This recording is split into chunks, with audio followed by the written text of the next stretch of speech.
Stop saying very. Very good. No, no.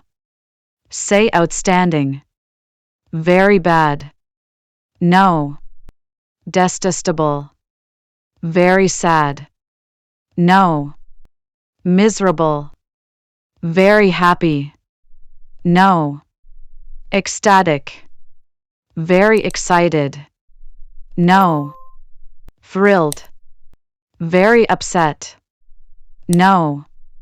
Agitated. Very angry. No. Furious. Very tired. No. Drained. So you want to learn English, but you do not have time. You can learn English anytime, anywhere. We have designed online free classes course on my YouTube channel. Check link in description. Do not forget to like, share, and subscribe.